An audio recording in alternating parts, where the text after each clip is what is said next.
Russell Vogt said the reductions in force have begun related to this shutdown.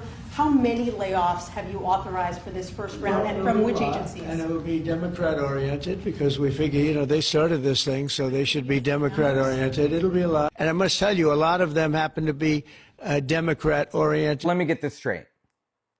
Trump and Russell Vogt were going to RIF federal employees already. But Trump is saying that he's going to fire Democrat employees because the Democrats are the ones shutting down the government, even though he was going to do it already. And MAGA is okay that Trump is laying off Democrat employees as retribution for them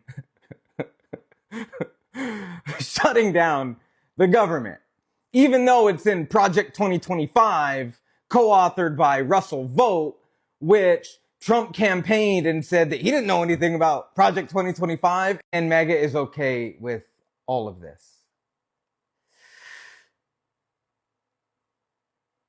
Knowing that Trump is lying to them repeatedly and repeatedly and repeatedly. Do I got that? Is that pretty close? I don't like being lied to, and I would really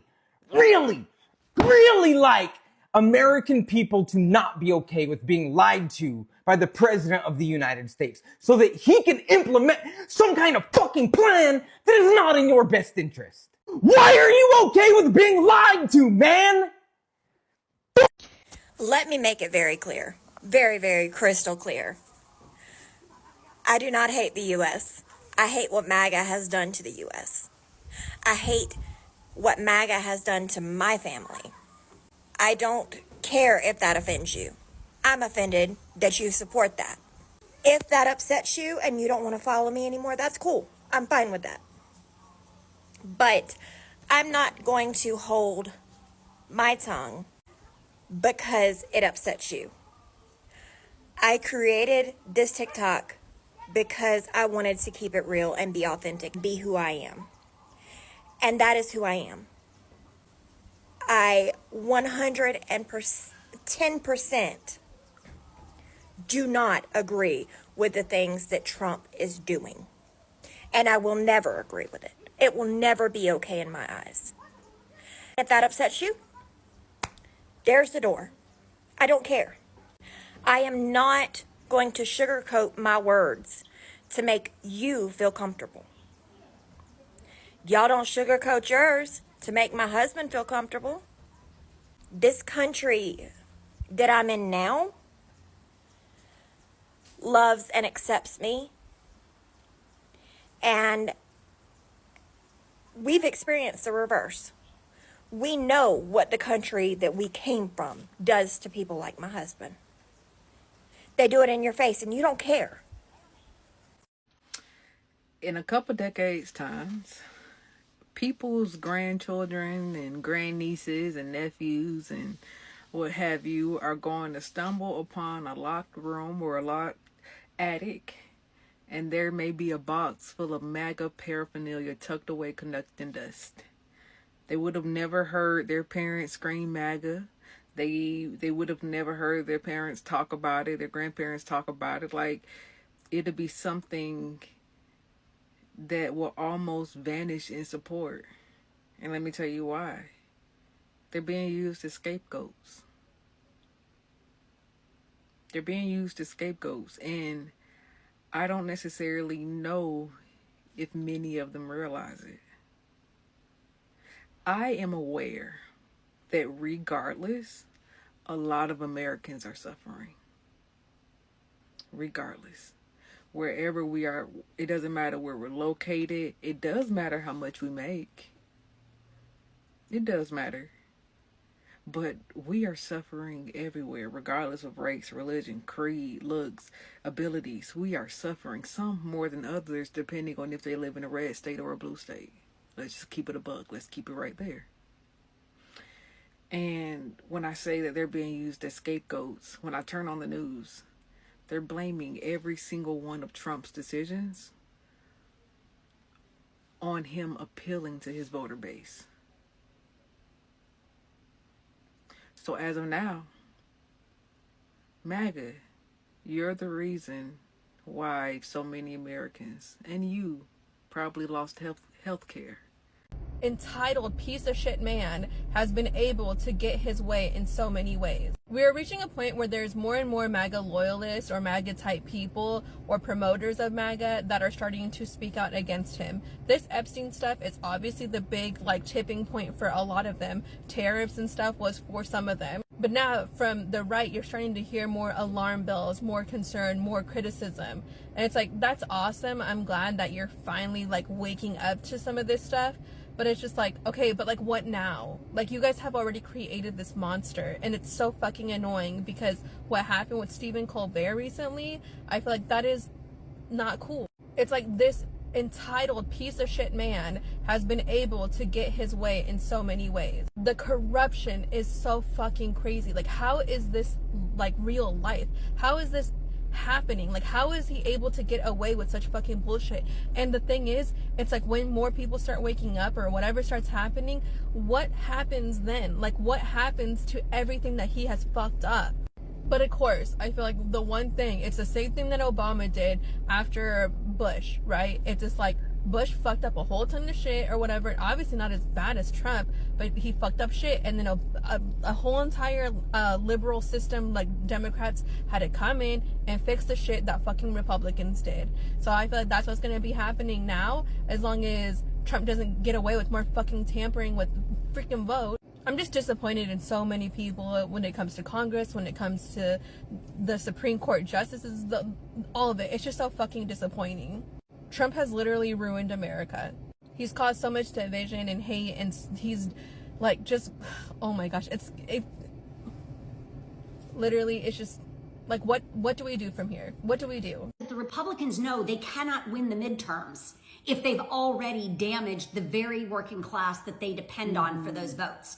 And that is how you know that they know exactly what they're doing, that they are intentionally harming their own voters, but delaying it until after they've gotten their vote first.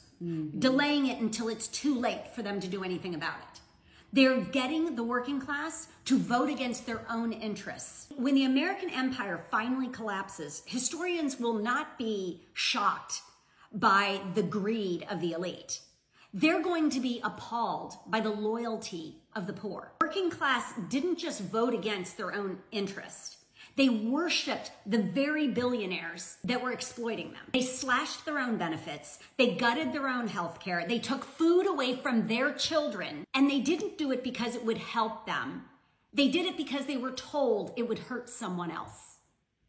And that's exactly what we're seeing as we attack an entire group of human beings. Y'all, they trying to kill us. They trying to starve us to death. I just got some bad news, y'all. The U.S. just voted against food as a human right in 2025. Not 1825, not 1925, in 2025, okay? They out here preaching freedom and democracy while telling the world that basic survival is optional.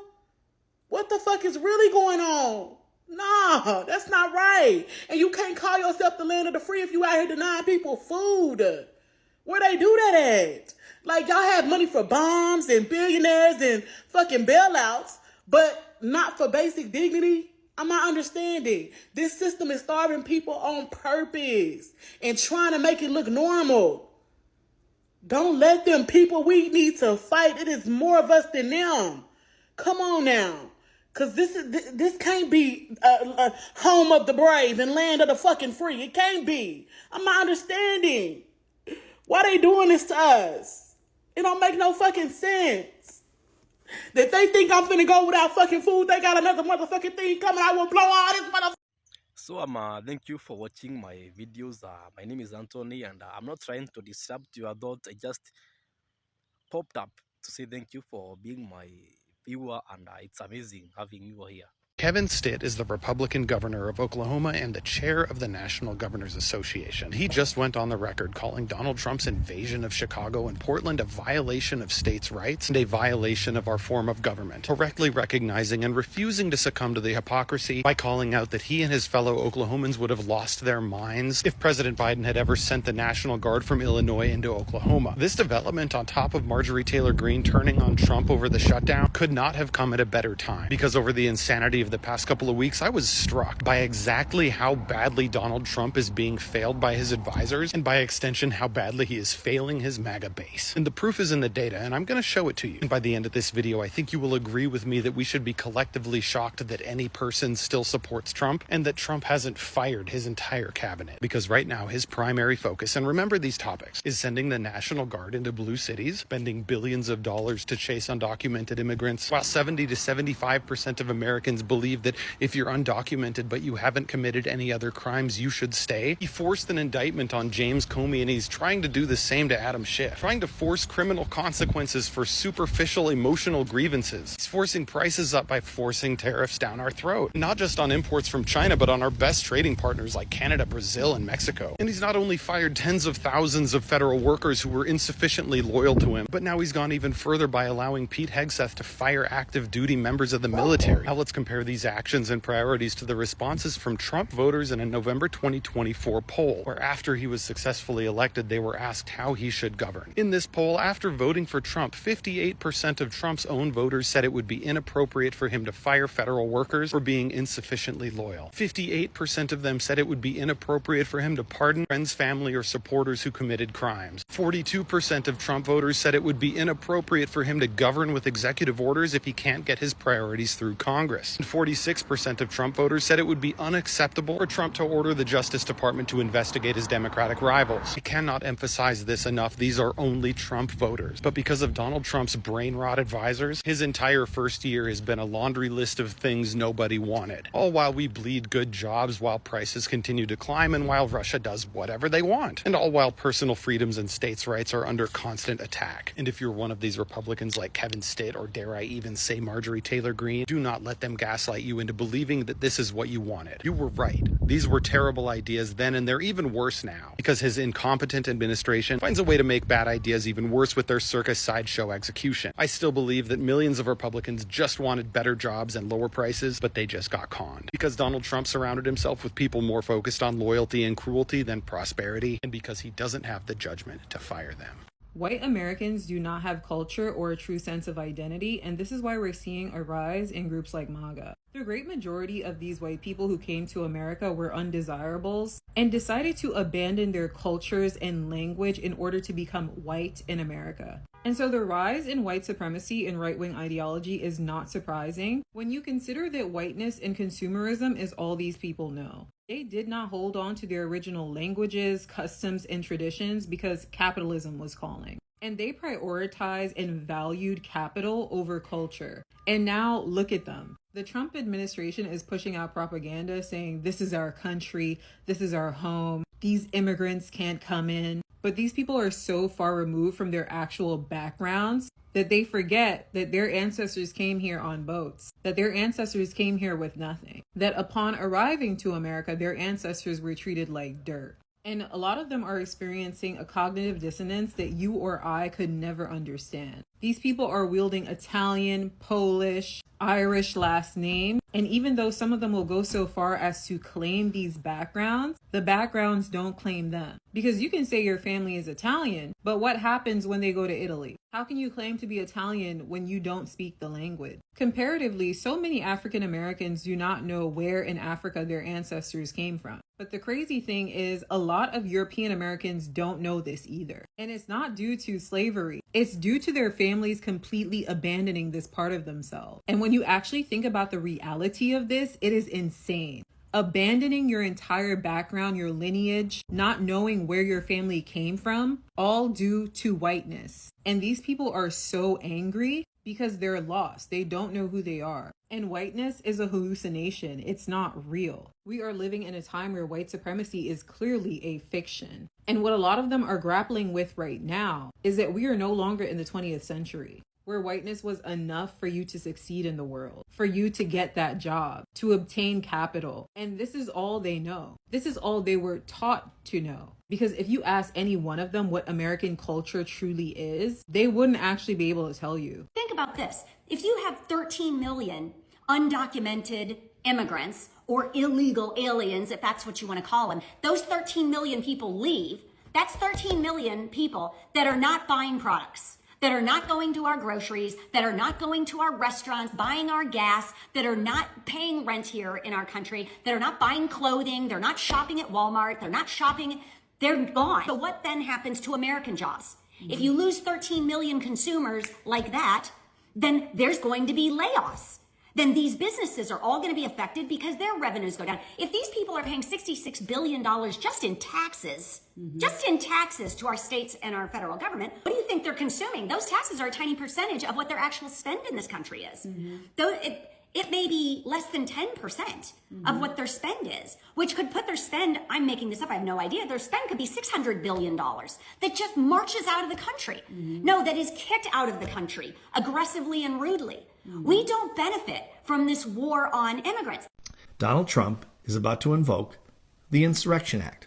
He just said this on national television, okay? The Insurrection Act has not been invoked since 1992 during the Rodney King riots when the city of Los Angeles needed help from the federal government because they lost control of the rioters. Okay, Trump has fabricated these so-called extremist situations in cities like Portland, Chicago, Los Angeles, Memphis, Baltimore, etc., for the purpose to leading to the path of declaring martial law. The Insurrection Act basically allows him to bypass any judge's decision that says he's exaggerating, he cannot put troops on the street. Judges are blocking him all over the country. You've probably seen this. Well, he can invoke the Insurrection Act, which allows him to bypass all of these judges' decisions. One man in the United States can invoke the Insurrection Act. That's the President of the United States. It's designed for real emergencies. He has fabricated this entire situation for the purpose of putting the military in the streets of every Democratic city in the country. So when the midterm elections come around in November 2026, people will be terrified. They will be paralyzed to leave their homes and even more frightened of voting against this wannabe dictator. Maga, freedom-loving Americans all across the country. I don't care if you're Republican, Democrat, Independent, or anything else. Please wake up. We are just a few short months from losing our democracy, from losing our freedom, once he declares martial law. If you think I'm exaggerating, look this up for yourself. Once he declares martial law, you won't be able to leave your neighborhood without permission from the United States military. There'll be curfews all across the country. You won't be able to go out of your home after a certain time. You won't be able to do anything unless Trump says it's okay. Is that how you want to live? You want to live in that country? I know I don't. It's time to stand up and push back before it's too late. And as I usually say, everything that has a beginning must have an end. So thank you for watching to the end. If you did so, you mean a lot to me.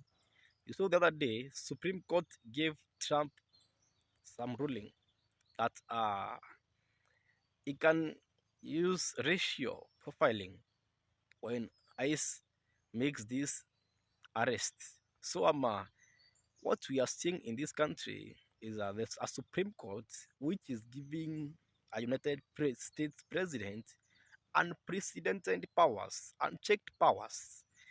And maybe we can say that our president might use these powers for the good of the country. But what happens when someone like Trump has these powers? What happens when someone like Trump has unchecked powers in this country? This is what happens, what you are seeing. He can go after anyone, he can say what he wants to say. Because you saw in the first clip, Trump saying that during these federal firings, he will start with Democrats in this federal workforce. So he is targeting Americans politically, which is very bad. It's a very bad precedent if you come to look at it. It's very bad, dividing our country further. And this rhetoric coming from a president is very bad. If Trump cannot respect himself, he should respect the office of the presidency, because it's a symbol of national unity. So we have a president who has no respect for the office he holds. And sometimes he wonders why, across the political divide, we don't respect him. It's because he has no respect. He deserves no respect.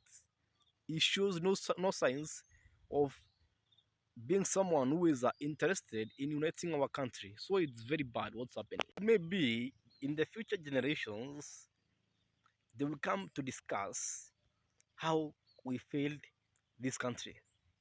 How we failed this country, they will discuss it. It will be read in history books for centuries and maybe a case study so that our future generations don't repeat this similar mistake that is happening in our country at the moment. Come to think of it, what will happen if Trump is not the president anymore? How will we integrate the rest of the population, the Maga population, into the two political parties? How will we integrate them? Because Maga doesn't fit in the Republican Party. Maga cannot even fit in the Democrat Party. Maga cannot even fit into the Independent. These are extremists.